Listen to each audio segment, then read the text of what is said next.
Welcome to the channel again. So in this video, we will be discussing the PYQs from 2020, and if you have not seen the videos of 2019 and 18, you should go through this playlist. You will find them. There are different parts of 2018. 2018 PYQs are in two parts, and 2019 PYQ are in three parts. So go through those also.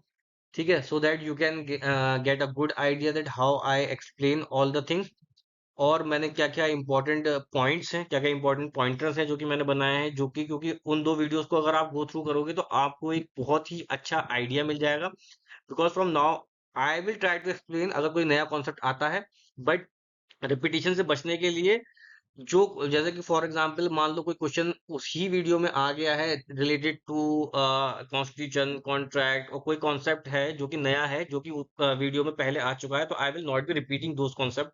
So it will be very beneficial for you if you first go through those two videos because almost जितने भी concept हैं major वो मैं बता चुका हूँ, major pattern मैं बता चुका हूँ, major how I am going to tackle those questions that already I have told in those videos. And after watching those videos you can also continue to other videos. So new concept which will be emerging in the PYQs, I will be explaining in this video also. Hope you are getting benefits from all these videos. So yeah, let's proceed to the first question of this video. So this is the first question that is related. There is four case laws are given, and I think this is a question from Copyright Act. So basically, in which of the following cases the minimal creativity test was let down? ठीक है, तो चार option है: Eastern Book Company, B R G Anand versus जिलक्स films, C Amarnath Sehgal versus Union of India, and D University of London Press versus University of Tutorial Press. Now they have given the four option, and answer to this question is D only, that is University of London Press versus University Tutorial Press. ठीक है, इसमें क्या हुआ था, they have given for the very first time the test of minimal creativity test. ठीक है, इस test में क्या होता है कि 3 पॉइंट्स पे इसको देखा जाता है. First is low low threshold, that is the creativity required is minimal, even slight originality is sufficient. ठीक है, अगर आपने कोई कंटेंट बनाया है तो उसमें ओरिजिनलिटी होना बहुत ज्यादा इंपॉर्टेंट है, और थोड़ी बहुत भी मतलब ओरिजिनलिटी उसमें होना कंपलसरी है.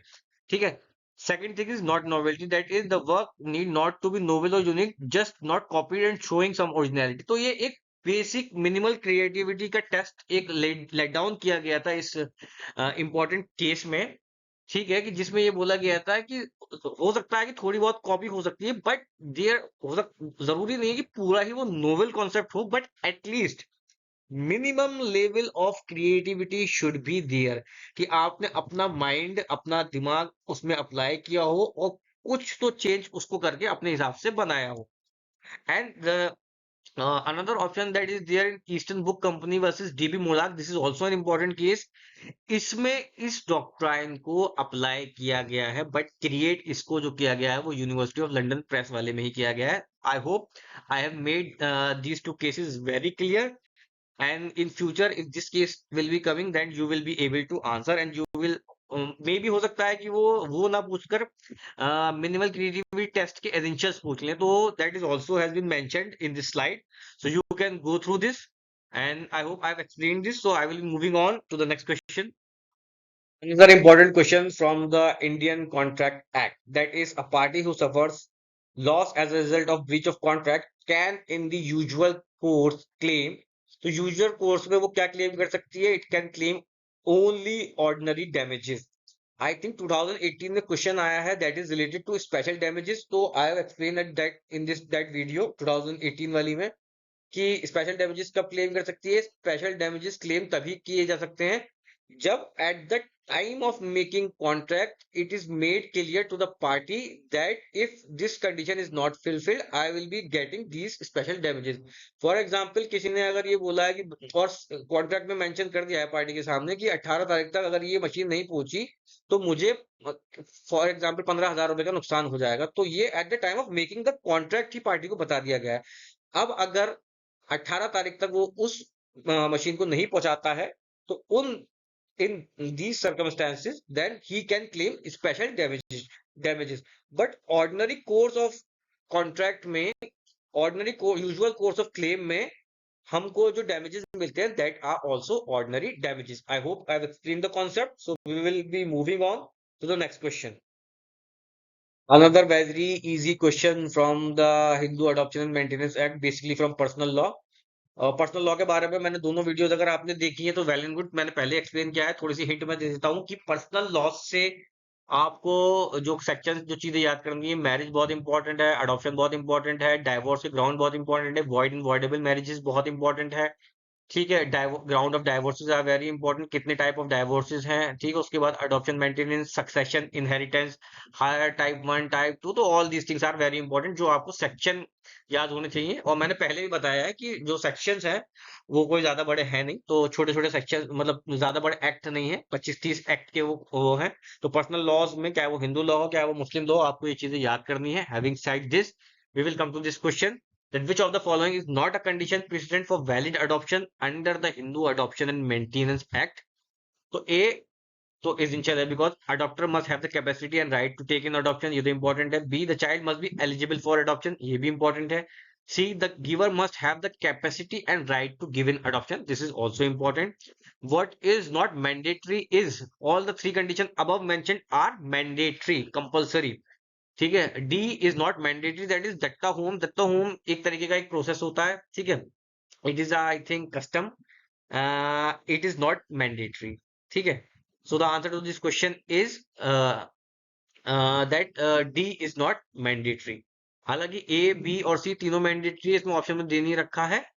तो इसका शायद ये कैंसिल हो गया होगा. But इसका आंसर है that A, B, C are, all are mandatory. D is not mandatory. So I will be moving on to the next question.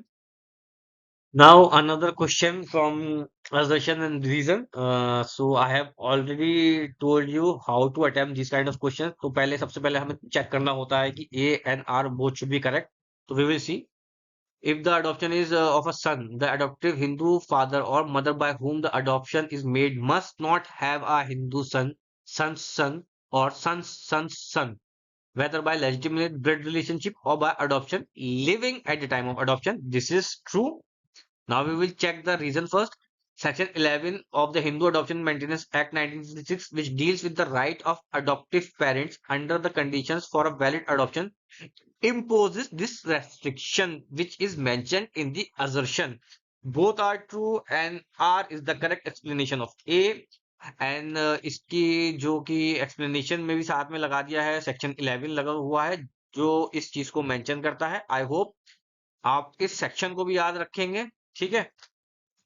And you have to go through, you have to remember all the sections that is important which I have told you.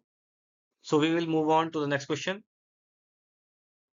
So this is a case of section 56 of the Indian Contract Act, that is the doctrine of frustration of contract. ये मैंने बहुत ज्यादा detail में deal करी है because same question इसमें repeat हुआ है. 2019 में भी सेम क्वेश्चन आया था, मतलब not the same question but from the doctrine of frustration से वो आया था कि वो कहाँ पर इम्पॉसिबिलिटी होती है. तो डॉक्ट्राइन ऑफ फ्रस्ट्रेशन आसान भाषा में, अगर कोई आदमी ने कॉन्ट्रैक्ट कर लिया और उस कॉन्ट्रैक्ट को करने में वो फिजिकली अनेबल है because of the disappearance of the object, जो कि मेन उसका ऑब्जेक्टिव था, जो कॉज था उस कॉन्ट्रैक्ट का, तो उसको हम डॉक्ट्राइन ऑफ फ्रस्ट्रेशन कहते हैं और वो जो कॉन्ट्रैक्ट है वो वॉइड हो जाता है. ठीक है. और इसका एग्जांपल मैंने पिछली वीडियो में दिया था, तो I will B not repeating. So this the frustration of contract occurs in two conditions. Firstly, where the contract has become physically impossible, and secondly, where the object has failed. So this is held in Taylor versus Cadwell. So this is one of the most important case on the doctrine of frustration, जो कि आपको याद होना ही चाहिए. दूसरा case जो क्रैल versus Henry वाला है, इसमें क्या हुआ था, इसमें कोरोनेशन, मतलब एक राजा का कोरोनेशन चल रहा था जो उसको उपाधि दी जाती है, तो उससे रिलेटेड ये केस था. It also deals with the doctrine of frustration of purpose. ठीक है. डॉक्ट्राइन ऑफ फ्रस्ट्रेशन में एक चीज होती है फ्रस्ट्रेशन ऑफ पर्पस, जो उससे डील करता है. हालांकि जो फिजिकल इम्पॉसिबिलिटी और ऑब्जेक्ट फेल होने वाली बात है, that is has been said in Taylor versus Caldwell. ठीक है. इसमें होता क्या है, the plaintiff need a music hall for concert. Plaintiff को एक म्यूजिक हॉल एक कॉन्सर्ट के लिए चाहिए होता है, लेकिन वो कॉन्सर्ट होने से पहले ही उस म्यूजिक हॉल में लग जाती है आग. इस आग लग गई अगर किसी जगह पे, तो क्या हुआ कि भाई कौन जो ऑब्जेक्ट ही था वो ही फेल हो गया और फिजिकली इम्पॉसिबल हो गया वहां परफॉर्म करना. So now they can not perform. So this is called doctrine of contract और अब कॉन्ट्रैक्ट को कंप्लीट नहीं किया जा सकता है, ठीक है। लेकिन इसमें दोनों पार्टियों में से किसी की भी गलती नहीं होती है, क्योंकि it's frustration of the contract because of the impossibility, because of the physical impossibility and the object has failed. So I hope I have made my point very clear. So we will moving on to the next question. Another very interesting and very easy question from IPC, that is A, an officer of Court of Justice being ordered by the court to arrest Y, and after due inquiry believing Z to be Y, arrest Z. A has committed no offense because there is section 76 of the Indian Penal Code which provide that legal defenses for the act done by public servant in good faith। क्योंकि इसमें जो बंदा था वो public servant था और good faith में उसने बिलीव करते हुए उसको अरेस्ट किया है, ठीक है। उसका कोई मैलिफाइड इंटेंशन नहीं था। अगर मैलिफाइड इंटेंशन होता तो नो ऑफेंस आंसर नहीं होता, ठीक है। तो मैलिफाइड इंटेंशन नहीं था, इसमें साफ साफ दिख रहा है, उसने धोखे से अरेस्ट कर लिया, तो then there will be no offence, ठीक है। Now what I have advise, I will advise again that whenever you will be going through any question of IPC in the previous year question, then it is your duty to make a note that what is current section in the BNS, ठीक है, and whether any changes has been made into that particular question, particular section or proviso or not. So these two duties are there which you should be noting down in your notebook, ठीक है। So I will be moving on to the next question. So this is the question which is related to environmental law। और environmental law के बारे में मैंने अपने previous videos में भी बोला है कि कुछ एक्ट्स हैं माइनर। जो एनवायरमेंटल लॉ है basically it is developed through conventions, important case laws, international case laws, Indian case laws, ठीक है। मोर और लेस जो है जो डेवलपमेंट ऑफ एनवायरमेंटल लॉ है that is on the precedents and conventions, then there came into existence the legislation which is there. But उसमें से बहुत ही कम क्वेश्चंस पूछे जाते हैं। मेजरली जो डिस्कस जो क्वेश्चंस बनते हैं पीवाईक्यूज में, एमसीक्यूज में, that is from the conventions and the case laws which are there। So it is my request that, and it is also utmost important that you should be knowing the convention। और convention chronological order में याद होना भी important है, because एक के बाद एक जो कन्वेंशन आई है वो पिछली कन्वेंशन की कुछ चीजों को बढ़ाते हुए ही आई है, जैसे कि सस्टेनेबल डेवलपमेंट है या कोई भी चीज है। तो एटलीस्ट आपको कन्वेंशंस जो कि इंपॉर्टेंट लैंडमार्क हैं वो आपको क्रोनोलॉजिकल ऑर्डर में याद होनी चाहिए। Having said all this, the answer to this question is A, Kyoto Protocol on Global Warming 1997। I have written the Copenhagen Summit, the Durban Conference, the Lima Conference for you so that you can remember that it is also in the chronological order। But starting from the UN conference, in the Stockholm Conference from 1972 till 2025, you should know each and every convention which is there on the environmental law. कोई sustainable development से deal कर रही है, कोई किसी और चीज से डील कर रही है, ठीक है। तो you should know all this and it is at most important and questions come in the MCQs from these conventions only. So I hope I have made my point very clear. So I will moving on to the next question.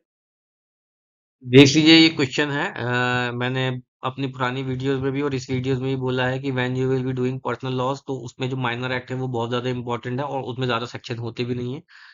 तो I think Muslim women protection of rights on marriages act 2019 जो है इसके कुछ easy section है, ज्यादा कोई बड़ा ये एक्ट है नहीं, तो इसके ऑलमोस्ट सारे सेक्शंस यहाँ पर मेंशन्ड हैं। तो you should be remembering all these sections, क्योंकि बहुत ज्यादा छोटा एक्ट है। अभी तो इन्होंने मैचिंग पूछ ली है, may be they can only give one section. For example section 4 what it says, तो then it deals with the punishment of pronouncing तलाक।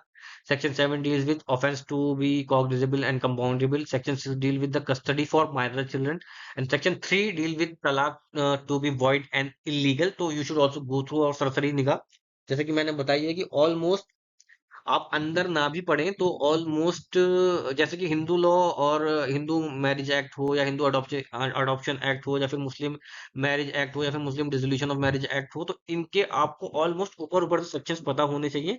लेकिन proviso related to marriage divorce वो आपको इन डेप्थ भी पता होनी चाहिए, ठीक है। Proviso related to succession class 1 आया, क्लास 2 आया, तो ये तो आपको डीपली भी पता होने चाहिए। बट ऑलमोस्ट ऊपर ऊपर से भी आपको पर्सनल लॉ से रिलेटेड, क्योंकि मोर और लेस पर्सनल लॉ से यही क्वेश्चंस बनते हैं। Okay, this is a tough question. लेकिन इस क्वेश्चन को रखने का एक बहुत इंपॉर्टेंट तरीका है, because I have explain this and I have written the years of the books. खाली ईयर ही याद नहीं करने, सबसे पहले तो आपको ये किताबें पता होनी चाहिए किस राइटर ने लिखी है, ठीक है। जैसे concept of law H L Hart ने लिखी है, province and function of law Julius Stone ने लिखी है, प्रोविंस ऑफ जूरिस्प्रूडेंस डिटरमाइंड। इसके अलावा भी, ये तो 5 सिर्फ एग्जाम्पल्स हैं, इसके अलावा भी जेरेमी बेंथम हो या सेविनी हो या जितने भी इंपॉर्टेंट जूरिस्ट जितने भी हैं, लगभग 30-35 जूरिस्ट बनते हैं, तो उन 30-35 जूरिस्ट से रिलेटेड जो भी इंपॉर्टेंट बुक्स बनती हैं, कम से कम 25-30 बनती हैं, वो आपको पता होनी चाहिए किस राइटर ने लिखी है। हालांकि यहाँ पर तो एक स्टेप और आगे जाके क्रोनोलॉजी ही पूछ ली है। क्रोनोलॉजी का आप एक अंदाजा लगा सकते हैं, क्योंकि आप अंदाजा कैसे लगा सकते हैं, आप जूरिस्ट को जब पढ़ेंगे तो आपको पढ़ना उनको क्रोनोलॉजिकल ऑर्डर में है, ठीक है। जैसे कि बैंथम, फिर ऑस्टिन, फिर एचएल हार्ट, या जो भी जिसका जिसका भी जो कैल्सन, जिसका भी जैसा बन रहा है, ठीक है। तो आप क्रोनोलॉजिकल ऑर्डर में उसको लिखेंगे जब आप इसके नोट्स बना रहे होंगे स्कूल ऑफ स्टूडेंट्स के। इससे क्या होगा, इससे आपको जरूरी नहीं है कि आपको किताब का ईयर पता हो, लेकिन अगर आपको किताब का ऑथर पता है तो यू कैन, आप एक अंदाजा लगा सकते हैं, ठीक है। तो this is how I will tackle the question and this is how I will make my notes. I hope I made my point very clear. So we will be moving on to the next question. So this is another tricky and important question from the Copyright Act. अब इस question को मैं कैसे tackle करता मैं आपको बताना चाहता हूँ। देखो, हम सबको पता होता है कि मोस्टली जितने भी एक्ट्स हैं उसमें जो सेक्शन 2 होता है, that is the definition clause, ठीक है। तो अब आप एक चीज का इसमें ध्यान दो, हालांकि हो सकता है मैं भी इस क्वेश्चन को सॉल्व नहीं कर पाता, but I can do some elimination. तो कैसे मैं इसको टैकल करता कि परफॉर्मर जो है that will fall in question, या तो इसका आंसर होगा ए का 1 होगा या ए का 4 होगा, क्योंकि ये किसी चीज को डिफाइन कर रहा है, ठीक है। लेकिन परफॉर्मेंस राइट जो है, ये ना तो फर्स्ट में होंगी ना फोर्थ में होंगी, ठीक है। तो अब हम देखते हैं कि ए परफॉर्मर जो या तो 1 होगा या फोर्थ होगा, तो ए का ऑप्शन या तो 1 होगा या फोर्थ होगा, यानी कि सेकंड और थर्ड ए का ऑप्शन नहीं हो सकता। तो यानी कि बी और सी हमने एलिमिनेट कर दिए। अब इससे ज्यादा एलिमिनेशन भी हम कर सकते थे, लेकिन इन्होंने बहुत चीजें घुमा दी हैं, जैसे कि अब मॉरल राइट्स ऑफ परफॉर्मर ये भी 1 और फोर्थ में नहीं होंगी, ठीक है। तो यानी कि परफॉर्मेंस या तो 1 में होगा या फोर्थ में होगा, तो यानी कि सी या तो 1 में होगा या फोर्थ में होगा, तो ये भी सेम ए और डी में दे रखे हैं, ठीक है। तो हम इसको एलिमिनेट सिर्फ 2 तक कर सकते थे, बाकी वी शुड रिमेम्बर, बाकी हमें याद ही होना पड़ेगा। तो मैंने जैसे कि बोला है कि माइनर एक्ट्स जो भी हैं वो आपको पूरे गो थ्रू नहीं करने हैं, बट एटलीस्ट कोशिश करनी है कि डेफिनेशन क्लॉसेस उनके जितने भी हैं, या फिर अगर उसमें दे रखा है कि स्टेट बोर्ड कोई फॉर्म हो रहा है या फिर सेंट्रल बोर्ड कोई फॉर्म हो रहा है या उस बोर्ड की ड्यूटीज कहीं पे लिखी हुई है, तो ये एटलीस्ट मोटा मोटा हमारे दिमाग में होना चाहिए। तो I hope I have made my point clear, so we will moving to the next question. So another hard question मैंने जैसे कि पुरानी वीडियोस में भी बताया है। I think if you have not seen those videos तो मैं बता देता हूँ कि हार्ड क्वेश्चन वो क्वेश्चन होते हैं, अकॉर्डिंग टू मी, जो if the exam is having negative marking तो आपको उनको टच भी नहीं करना है, ऐसे ही निकल जाना है। If exam is not having negative marking तो आपको उसको अटेम्प्ट तो करना ही है, ठीक है, क्योंकि तुक्का तो आपको लगाना ही पड़ेगा। अब इस केस में क्या किया है, इसको इतना हार्ड बना दिया है कि एक स्टेप आगे चला गया है एनटीए। इसमें आपको ये नहीं बताना कि ये कौन से ईयर से बिलोंग करते हैं, क्योंकि वो तो इन्होंने सामने लिख रखा है। आपको ये बताना है कि कौन से ईयर में उनको डिसीजन आया है, which is next to impossible, ठीक है। कोई भी कितना भी रटके नहीं बता सकता है इसको, क्योंकि आई डोंट थिंक कोई इस चीज के डिटेलिंग में भी जाएगा, जो कि कोई भी आदमी, मतलब जो कि कॉमन सेंस की बात है ये तो, ठीक है। जिसको एग्जाम क्रैक करना आता है वो इतनी डिटेल में कभी भी नहीं जाता।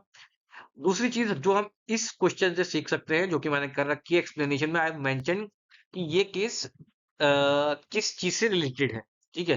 क्योंकि इसको याद रखने के, हैविंग सेड दिस, मैंने पहले ही बताया कि minor act, international law, constitutional law, tort, contract, इसमें केस लॉस की बहुत ज्यादा इंपॉर्टेंस है, एनवायरमेंटल लॉ, केस लॉस की बहुत ज्यादा इंपॉर्टेंस है। तो ये इंपॉर्टेंट लैंडमार्क केसेस हैं, लेकिन जो सवाल पूछा गया है उस सवाल का जवाब देना इम्पॉसिबल है। तो जो इसमें से हम निकाल सकते थे वो मैंने निकाला है, जैसे कि West Rand central gold mining related है, early cases on state responsibility से है, मैरवोमैटिस पैलेस्टाइन कंसेशन केस है, डिप्लोमेटिक प्रोटेक्शन एंड कंसेशन से रिलेटेड केस है, चॉर्सो फैक्ट्री केस इंडेमनिटी का केस है। बहुत ज्यादा लैंडमार्क जजमेंट है on reparation in international law. Reparation क्या होता है कि जितना आपके ऊपर अटैक किया गया है उतना ही आप अटैक कर सकते हैं, बेसिकली ये इंडेमनिटी से डील करता है। ठीक है। D is Portugal versus India right of passage dispute से रिलेटेड ये केस है। And last one is Burkina Faso versus Mali boundary dispute से केस है। आई am thinking that I will be making one video because I have written down all the landmark judgments with me. I have my notes, but that I will be making if I have time. But for the time being, आपको ये अपनी notebook में note कर लेने हैं सारे case laws, और ये भी नोट कर लेना है कि वो किससे डील कर रहे हैं। ठीक है। I hope I have made my point clear, so we will be moving on to the next question. So this is the question that is from the NHRC, National Human Rights Commission Act। Basically तो बहुत ही easy question है। ठीक है। तो इसमें क्या पूछा गया है, the chairperson of national human rights commission shall be chief justice of supreme court, that is true. B chief justice of high court, that is not true.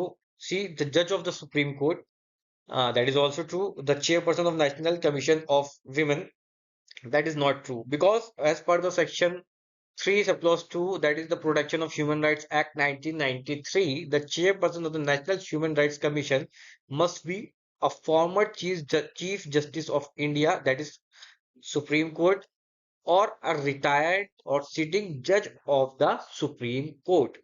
तो इस लिहाज से both the options A and C are correct।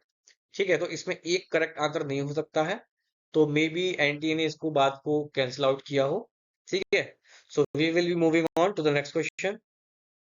Another very easy question from IPC, which can be solved easily through the method of elimination if you have some prior knowledge, or if you can apply your legal logic or legal deduction। ठीक है। तो we will be reading this question। हमको नहीं पता कि सारा answer क्या है, but we will do it through elimination on the basis of our legal knowledge।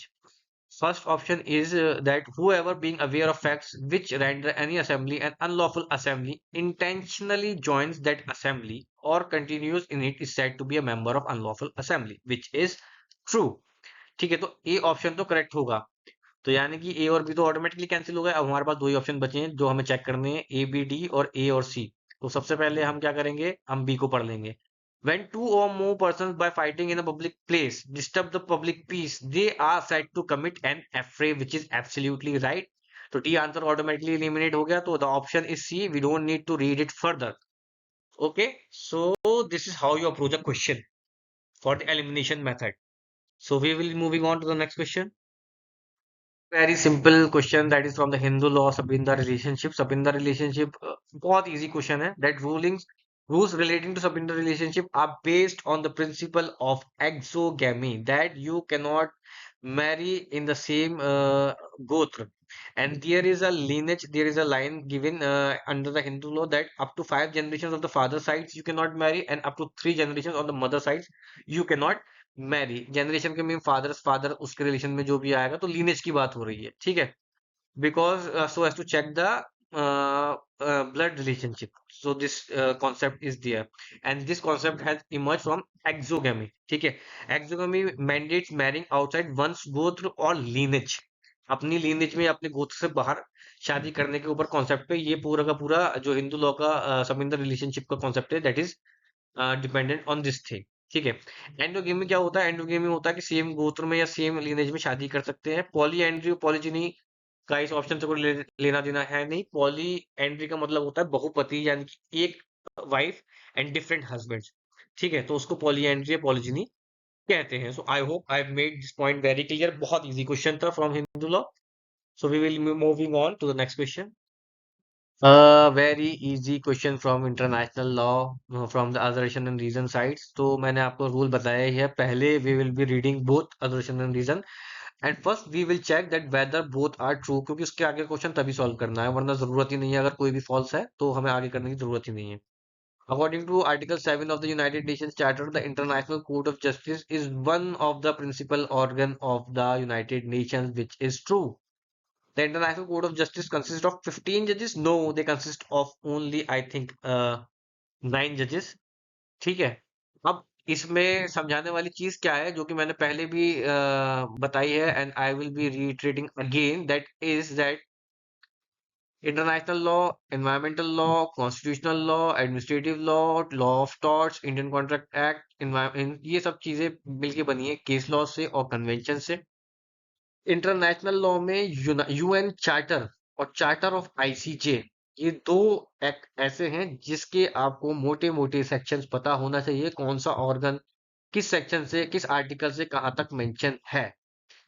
इसके आप नोट्स बनाएंगे, इसको आप रिमेंबर करेंगे, and I have already told the key to remembrance is revision.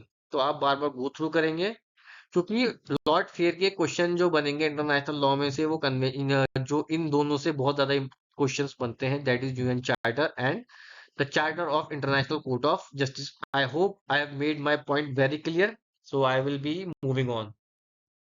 Another easy yet most important case, because it is related to a landmark case, that is E. Puru Sudharka versus State of Andhra Pradesh 2006, which is related to Article 72 and Article 72, that is the pardoning power of the president.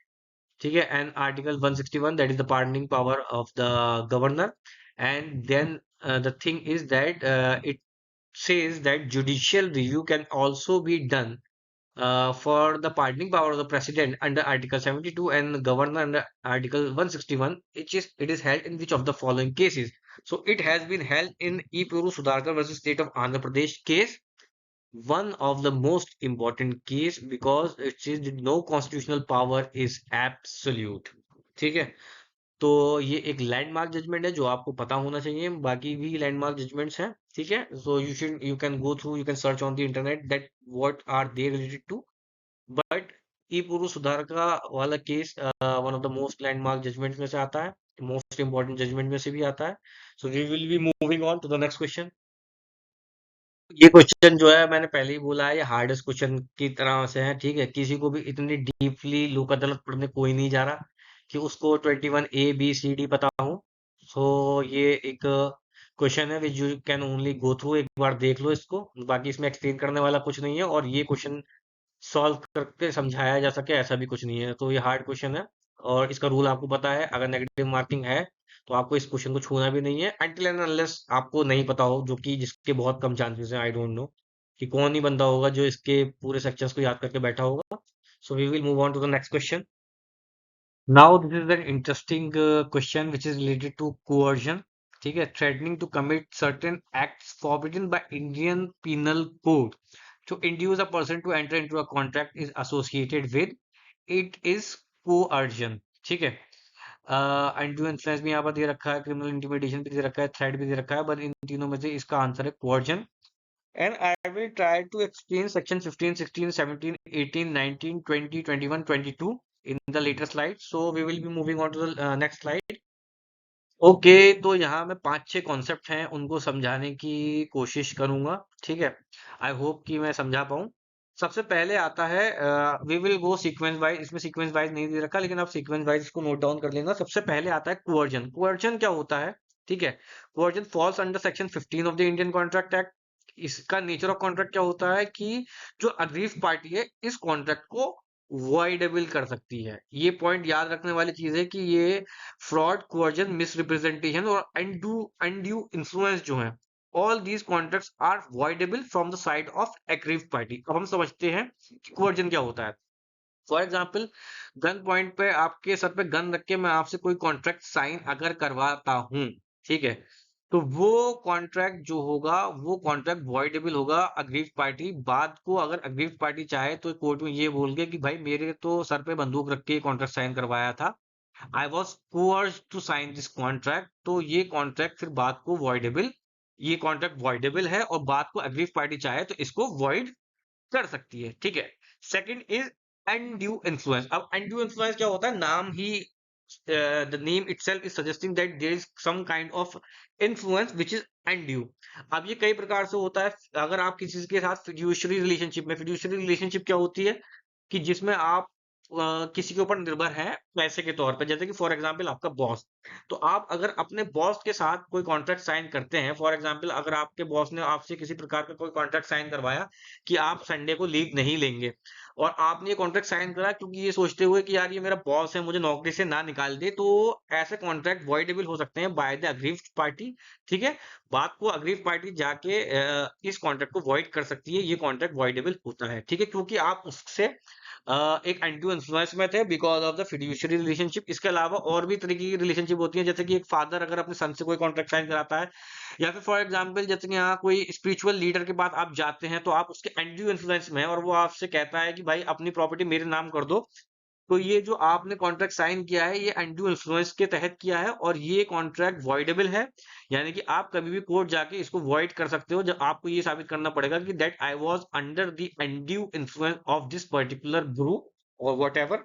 ठीक है, तो I hope undue influence समझ में आ गया हो। Next is fraud. Fraud क्या होता है? फ्रॉड में क्या होता है, रिप्रेजेंटेशन ऑफ फैक्ट होता है, और जो पार्टी उसको रिप्रेजेंट कर रही होती है, that party also does not believe it to be true. ठीक है, वो उसके लिए भी फॉल्स होता है। इसको मैं एग्जांपल देकर समझाने की कोशिश करता हूँ कि मान लो कार का इंजन खराब था, ठीक है, और आपको ये चीज पता थी कार का इंजन खराब है, और फिर भी आपने वो कार बी को बेच दी।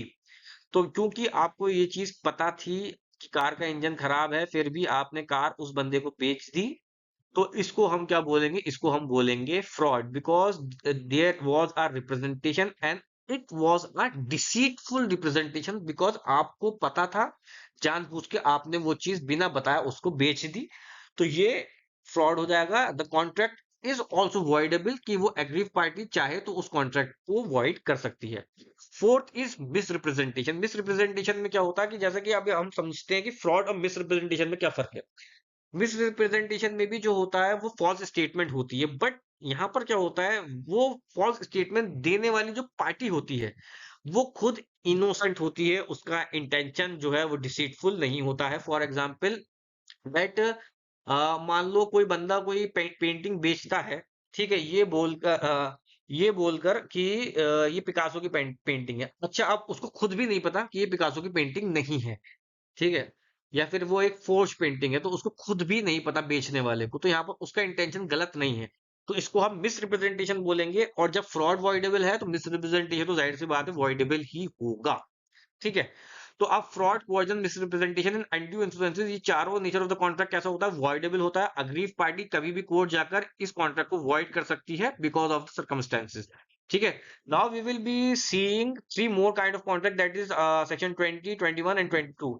ठीक है, जो कि डील करते हैं मिस्टेक से। ठीक है, सेक्शन 20 डील करता है बायोलिटरल मिस्टेक से, तो ये कॉन्ट्रैक्ट होता है वॉइड, वॉइडेबल नहीं होता। गौर करने वाली बात है, बायोलिटरल मिस्टेक जब होगी, यानी कि दोनों साइड को मिस्टेक है और उनको पता ही नहीं है, और ऐसा कॉन्ट्रैक्ट होगा तो वो कॉन्ट्रैक्ट वॉइड होगा। ठीक है, जैसे कि ए ने बी को एक गाय बेची, ठीक है, और गाय पहले से मरी हुई थी। ठीक है, अभी दोनों पार्टियों को नहीं पता कि गाय मर चुकी है, बात को दोनों को पता चलता है कि मर चुकी है, तो यानी कि बायोलिटरल मिस्टेक थी, तो ये कॉन्ट्रैक्ट इज वॉइड फ्रॉम एब इनिशियो। ठीक है, ये शुरुआत से ही वॉइड है, वॉइडेबल नहीं है। ठीक है, दूसरा, if the mistake is a unilateral mistake. ठीक है, जैसे कि किसी सेलर ने एक फेक डायमंड बेचने की कोशिश करी, उसको खुद भी नहीं पता था कि दिस डायमंड इज फेक। ठीक है, तो उसको खुद भी नहीं पता था, और ये यूनिलेटरल मिस्टेक थी, एक तरफ से मिस्टेक थी, उसने बी को भेज दिया, बी को बात को कभी जाकर अगर पता चलता है तो वो उसको वॉइड कर सकता है। ठीक है, and the contract, the nature of the contract is valid until and unless it is fraud. ठीक है, लास्ट एक mistake of fact. Mistake of fact, we all know कि we don't know what the law on the particular subject is, क्योंकि lawyer के अलावा एक आम आदमी को नहीं पता होता है। तो ऐसा अगर कोई बंदा कॉन्ट्रैक्ट कर लेता है तो वो कॉन्ट्रैक्ट वैलिड होगा। जैसे कि for example, if a contract is made with the mistaken believe that that is barred by the Indian law of limitation, कि ये जो कॉन्ट्रैक्ट है ये इंडियन लॉ ऑफ लिमिटेशन, यानी कि लिमिटेशन लॉ क्या कहता है कि वो बताता है कि एक कॉन्ट्रैक्ट कब जाके टाइम बार्ड हो जाता है, 90 दिन के अंदर, 30 दिन के अंदर, 20 दिन के अंदर, जो भी उसमें एक टाइम पीरियड फिक्स है इंडियन लिमिटेशन एक्ट में। तो कोई अगर इस मिस्टेक पे कि ये जो सूट है ये बार्ड है by the Indian law of limitation, then the contract will not be voidable. I hope मैंने ये सारी चीजें समझा दी हैं आपको। ठीक है, नेचर ऑफ द कॉन्ट्रैक्ट बता दिया है, हु कैन कैंसिल बता दिया है, एग्जाम्पल के थ्रू आपको समझा दी है। तो आई होप ये आपके समझ में आ गई है, because it is very helpful. ये आपको आने वाले ऑलमोस्ट हर एग्जाम में जिसमें कॉन्ट्रैक्ट से क्वेश्चन आते हैं, तो एक ना एक क्वेश्चन इनमें से बनेगा। तो आई होप, और सीधे सीधे क्वेश्चंस ऑलमोस्ट बनते हैं कि वॉइडेबल है, वॉइड है, क्या नहीं है, मिस्टेक ऑफ फैक्ट है, कौन से सेक्शन में फॉल करता है, कौन सी रिलेशनशिप है, फिड्यूशियरी रिलेशनशिप है। तो इस तरीके से क्वेश्चन ही पूछे जा सकते हैं। I hope everything I have explained, so we will be moving on to the next question. Another important question from the environmental law, where they have asked the chronology. Chronology important है, मैंने इन conventions की detail भी लिख दी है, इनका date year भी लिख दिया है chronologically। ठीक है, सो दैट इसमें ज्यादा कुछ एक्सप्लेन करने का तो कोई भी चीज नहीं है, ये तो आपको याद करने वाली और रिमेम्बर करने वाली चीज है। तो I will move on to the next question, आप इसको नोट डाउन कर लेना। Oh, this is the question from the presidential form of government। ठीक है, इस क्वेश्चन में प्रेसिडेंशियल फॉर्म ऑफ गवर्नमेंट के कुछ पॉइंट्स दिए हैं, then we will be going through. The point one is the chief executive is relatively free from sectional and party disputes, which is correct. B, the chief executive is free to choose his team of ministers from the best talent available, which is also correct. C, the term of chief executive is not fixed, which is not correct. As we see this type of presidential form of government in America, there is a fixed term which is 4 years. Lastly, it discourages the disease of defection, and this is true। Defection इस तरीके की presidential form of election जो होता है उसमें defection की जरूरत, वो गुंजाइश नहीं होती है, उसको थोड़ा डिफेक्ट करता है, क्योंकि प्रेसिडेंट जो है वो अपनी ही एक पर्टिकुलर टीम के साथ, जो उसकी चूजन टीम होती है उसके साथ आगे काम करता है, या उसकी कैबिनेट या जो भी उसकी सेक्रेटरी वगैरह या मिनिस्टर्स होते हैं वो खुद चूज करता है और उनके साथ ही काम करता है। तो इसमें डिफेक्शन की गुंजाइश कम हो जाती है। ठीक है, so we will be moving on to the next question. Another important question from the constitutional law, but यहाँ पर हम जो बात कर रहे हैं नेशनल कमीशन फॉर माइनॉरिटीज की बात कर रहे हैं कि एस्टेब्लिश कौन सी प्रोविजन में होती है, तो that is the section 3 of the national commission for minorities act 1992 है। हालांकि इससे हमें क्या चीज सीखनी है, इससे हमें ये सीखनी है कि जो प्रोविजंस रिलेटेड हैं हमारे कॉन्स्टिट्यूशन में relating to the formation of the commission for the minorities, commission for एससीज, commission for STs and commission for OBC, वो हमें पता होने चाहिए। ठीक है, finance commission, different kind of commission, that is the constitutional commission which has been mentioned, which is mentioned in the constitution of India, उनके provisions हमें पता होने चाहिए। क्या वो फिनेंस कमीशन हो और भी अगर कोई कमीशन मेंशन है तो वो हमारी that this should be on our fingertips. तो ये हम इस क्वेश्चन से सीख सकते हैं। So we will be moving on to the next question. So, as we go through and we see this question is from vicarious liability, I think, and इसमें essentials of vicarious liability पूछे गए हैं, that is a contract of service and D, the wrongful act of servant। ठीक है, बाकी इसमें शायद option भी सही नहीं दे रखे हैं, that B is also a contract of service ही दे रखा है। हालांकि जब हम इसको हिंदी में पढ़ते हैं कि सेवा के लिए संविदा से, तो ये इसका मतलब कुछ और निकलता है। ठीक है, तो and C a contract of service as well as a contract of service, तो इसके ऑप्शंस ठीक नहीं दे रखे हैं। तो जो फिडुशरी जो वाइकेरियस लायबिलिटी वो अराइज होती है, उसके दो इंपॉर्टेंट एसेंशियल्स है, that is first is the contract of service होनी चाहिए between employer and employ, and second is a wrongful act of the servant होना चाहिए, जिसके लिए वाइकेरियसली लायबल होगा उसका master. I hope vicarious liability मैंने आपको समझा दिया है, and we will be moving on to the next question. So this is another very important question from the constitutional law, which deals with the uh, thing that the responsibility of the minister or prime minister, that is in the parliamentary form of government, British Convention of Ministerial Responsibility has been explicitly codified in the Indian Constitution under Article 75(3), which talks about the collective responsibility of the ministers, and it says that the council of ministers shall be collectively responsible to the house of the people। ठीक है, कि अगर कोई भी minister गलत काम करता है तो the whole house and the council of ministers shall be responsible for that. ठीक है, तो एक कलेक्टिव रेस्पॉन्सिबिलिटी की बात हो रही है आर्टिकल 75 में, and this is one of the most important article, that the prime minister and the other ministers sink and swim together। ये इस सिद्धांत में चलने वाली चीज है और ये बहुत ही अच्छे से आर्टिकल 75 में मेंशन है। कलेक्टिव रिस्पॉन्सिबिलिटी की बात करती है। सिंक एंड स्विम टुगेदर वाली बात से आई होप कि मैंने इसको पॉइंट को क्लियर कर दिया। So we will be moving on to the next point. Oh, this is another important question from IPC. And इसमें आई डोंट थिंक ये एक्सप्लेन करने लायक कुछ भी है because they have only asked to put the sections in the chronological order which can only be done if आपको exactly पता है। ठीक है, थोड़ी बहुत आप एलिमिनेशन का मेथड यूज कर सकते हैं बट मोस्टली आपको 2-3 सेक्शन तो पता होने ही चाहिए इसको सॉल्व करने के लिए। ठीक है, तो इसमें there is nothing more to explain. हाँ, एक एडवाइस है जो मैं दे रहा हूँ बार बार, that is that you should know the relevant section which is there in the BNS now. ठीक है, so that is the only advice which I want to give. So we will be moving on to the next question. So this is a tricky question from IPC section 361 of the Indian Penal Code, which says that kidnapping from lawful guardianship as defined under Article 361 हमें बतानी है। तो option A is when someone takes or entices any minor without the consent of the guardian. Though this is there. B, when someone takes or entices any person of unsound mind out of keeping of lawful guardianship without the consent of the guardian. B. And C, which is B is also correct. C, when someone entices or takes away any minor under 16 years of age, if male, and 18 years of age, if female, without the consent of the guardian. So this specific section, because they have mentioned the specific section, so you have to also answer accordingly to the specific section. That the answer to this question is D, option D, that is only B and C is correct, because when the option A, that is when someone takes or entices any minor without the consent of the guardian, is do not specify the age criteria for minor, which is the essential ingredient enshrined under section 361 of the Indian Penal Code. So I hope I have explained. So we will be taking the next question.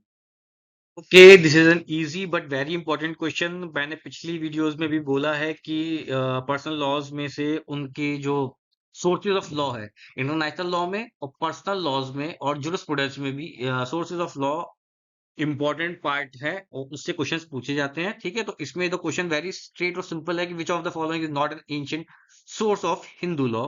तो जिसमें से ancient source में स्मृति श्रुति तो आते ही आते हैं और digest भी आते हैं। Precedent on the contrary are not the ancient sources of Hindu law. ठीक है, प्रेसिडेंट यानी कि जजमेंट्स नहीं आते। तो ये बहुत ज्यादा इजी क्वेश्चन है। आई don't think I need more to explain in this. So we will be taking the next question. Okay, so this is an important question from IPR, I think, which need to be explained. Of course, I will not be explaining that what is the order of prominence and influence of these theories. ठीक है, वो आप option याद कर सकते हैं, देख सकते हैं. I will be explaining the theories itself that with examples.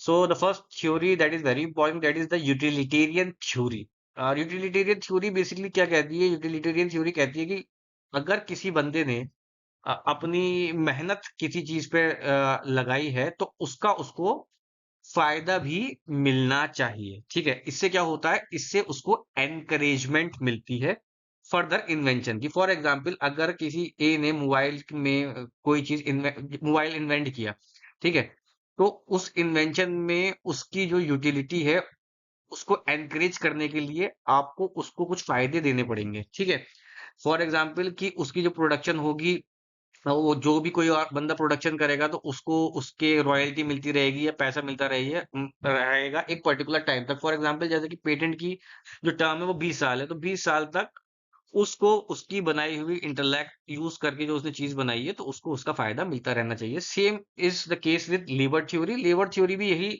Argue करती है कि अगर किसी बंदे ने अपनी लेबर पुट की है किसी चीज में, ठीक है, जैसे कि मान लो किसी ने 10 साल लगाकर कोई रिसर्च एंड डेवलपमेंट रिसर्च करके किसी चीज को खोजा है और किसी चीज को इन्वेंट किया है, तो उस इन्वेंशन का उसने जो 10 साल तक लेबर की मेहनत की उसका फायदा उसको मिलना चाहिए। This is what labour theory is. ठीक है, तो ये दोनों थ्योरीज आईपीआर में अप्लाई होती है। Now we will be moving on to third theory, that is the personality theory. Hegel के द्वारा दी गई है। इसका कहना क्या है कि कोई भी आदमी अगर कोई इन्वेंशन करता है या कोई भी चीज में अपना लेबर पुट करके कोई चीज बनाता है तो वो उसकी पर्सनैलिटी का एक पार्ट होता है। ठीक है, और उससे इसलिए छेड़छाड़ करना किसी को हम अलाउ नहीं कर सकते, और ये as a part of right है कि उस चीज में छेड़छाड़ नहीं होगी। फॉर एग्जाम्पल, जैसे कि किसी बंदे ने अगर कोई अपनी पेंटिंग बेच भी दी, तो इतना राइट उसके पास हमेशा रहता है कि उस पेंटिंग के साथ कोई छेड़छाड़ नहीं करेगा, ठीक है? क्योंकि वो उसकी एक पर्सनैलिटी का पार्ट है, उसने एक पर्टिकुलर व्यू, पर्टिकुलर सोच लेके उस चीज़ को डेवलप किया है, ठीक है? So this is the personality theory which is applicable in the intellectual property rights when the jurisprudence of IPR was in making. So ये 3 थ्योरीज लगी थी। चौथी और जो मोस्ट रिसेंट थ्योरी है, that deals with social planning theory. तो अभी तो हमने 3 थ्योरी पढ़ी जो कि इंडिविजुअलिज्म की तरफ हमें इशारा करती हैं कि इंडिविजुअल की राइट्स, उसने उसमें लेबर पुट किया, उसकी उसको यूटिलिटी मिलनी चाहिए, ठीक है? वो उसकी पर्सनैलिटी का पार्ट है, तो उसमें चेंज नहीं कर सकते। लेकिन रिसेंटली नई थ्योरी आई है, that is social planning theory, जो कि बात करती है जिसके थ्रू कंपल्सरी लाइसेंसिंग जैसी चीजों का इजाद हुआ। कंपल्सरी लाइसेंसिंग क्या होती है कि फॉर एग्जाम्पल, जैसे कोरोना के टाइम पे कोविड की जो वैक्सीन थी, उसका मास प्रोडक्शन अलाउ किया गया बाय डिफरेंट गवर्नमेंट्स। जबकि भाई वो भी एक पेटेंट थी, किसी की पेटेंट रही होगी, किसी ने साल टाइम लगा के अपना दिमाग इन्वेस्ट करके उस वैक्सीन को बनाया होगा, but because of public importance, because it is important for the society at large, ठीक है, for their health, and it is the situation of emergency. तो इसी तरीके से किसी चीज को, ऑल दो उसमें भी उसने एफर्ट पुट किया, बट उसको उसका एक हेफ्टी कंपनसेशन या फिर जो भी उसको रकम देने के बाद उसको पब्लिक एट लार्ज के लिए इजीली अवेलेबल करा दिया गया, क्योंकि वो सोसाइटी के लिए इंपॉर्टेंट थी। तो this is the new theory which has emerge through which, जिसके साथ हमने कंपल्सरी लाइसेंसिंग जैसी चीजें आई हैं फॉर पब्लिक एट लार्ज के लिए। अगर कोई चीज इंपॉर्टेंट है या कोई मेडिसिन है जो कि इंपॉर्टेंट है, तो उसको पब्लिक एट लार्ज के लिए उपलब्ध करा दिया जाएगा बाय द गवर्नमेंट। तो ये भी थ्योरी है जिसने इस डोमेन को, the jurisprudence of intellectual property rights को बड़ा करने में मदद की है। I hope I have explained all the 4 theories, ठीक है? तो इनमें से कोई सी भी थ्योरी पूछी जा सकती है। अब ये थ्योरी, ये तो मतलब किसका इन्फ्लुएंस ज्यादा है किसका नहीं, तो ये तो हार्ड क्वेश्चन हो जाता है, लेकिन जो सीखने वाली चीज थी, I have told you from this, so I think this is clear. So we will be moving on to the next question. Another important question that is related to World Trade Organization, ये बहुत भारी question है। This is also one of the hard question, ठीक है? And you know what to do with the hard question, but इसमें से हम take out क्या कर सकते हैं वो हमें देखना है, ठीक है? तो बी और सी ऑप्शन इज करेक्ट। तो we will be reading and understanding, और मैंने एक्सप्लेनेशन इसकी दे रखी है। That new world trade organization which came into effect on 1st of January 1995 replaced by the GATT, that is general agreement on tariff and trade है। B, the function of the WTO was mentioned in the Article 3 of the World Agreement. तो we should just learn that GATT है। WTO बनी है 1 जनवरी 1995 को। तो जो हम information निकाल सकते हैं वो I have write it down. So this is only what is important I think from this question. So nothing more. We will be moving on to the next question. So this is an important question which is from the schedule, और ये तो मैं पहले ही बता चुका हूँ कि constitution से रिलेटेड उनके शेड्यूल हो या अमेंडमेंट हो, इसकी बात I have talked earlier in the earlier videos that these should be on your fingertips. At least schedule should be on your fingertips, but amendment mostly you should learn. Recent you should be on your fingertips, and the important ones should also be on your fingertips. So this is related to the question is the provisions relating to solid waste management is contained under which schedule of the Constitution of India, and the answer to this is Schedule 12th, which deals with the which is incorporated by the 74th Constitutional Amendment Act 1992, which deals with the power and authority and responsibility of the municipalities, ठीक है? सो ये तो मैंने explain कर दिया है, but पूरी सूची जो कि 1 से लेकर 12 तक की है वो आपको बिल्कुल आपके फिंगर टिप्स पे होनी चाहिए, क्योंकि उससे रिलेटेड क्वेश्चन पूछे जाते हैं आगे भी। शायद ड्रिंकिंग वाटर से रिलेटेड क्वेश्चन एक पीछे पूछा गया है या आगे पूछा गया, आगे पूछा जाएगा, I don't know, but there is a question which is related to the drinking water, so that we will be dealing. So I hope I explained. So we will be taking the next question. I don't think that I need to explain anything. Simple बात है जो मैंने पहले बोली है. I will reiterate that you should know the section which is there in the BNS, ठीक है? और ये तो सीधा सीधा सेक्शन पूछ लिया है, तो ये आपको पता होना चाहिए. The answer to this question is C, commencement and continuance of right of private defense of the body. इसका आंसर हो जाएगा। बट ये चीज आपको याद रखने से ही आएगी, बार बार थॉरो रिवीजन करने से ही आएगी, जो मैं बार बार बोल रहा हूँ कि आपको रिवीजन करना है। एक्सप्लेन जो चीज मेरे को लग रही है वो मैं एक्सप्लेन कर दे रहा हूँ। Hope in the upcoming videos, I will be taking more questions from the 2020, and this series is divided into the PYQs of 2020 is also divided into three parts. So this is the end of part one. I hope that you have liked all this, and I hope that I've explained well. फिर भी आपको जो चीज समझ में ना आए, you can comment. So with this, goodbye. I will be saying goodbye. Take care of yourself, and we will be meeting in the next part of the PYQ. That is part two of the 2020. Till then, bye bye. Take care. We will be meeting in the next video.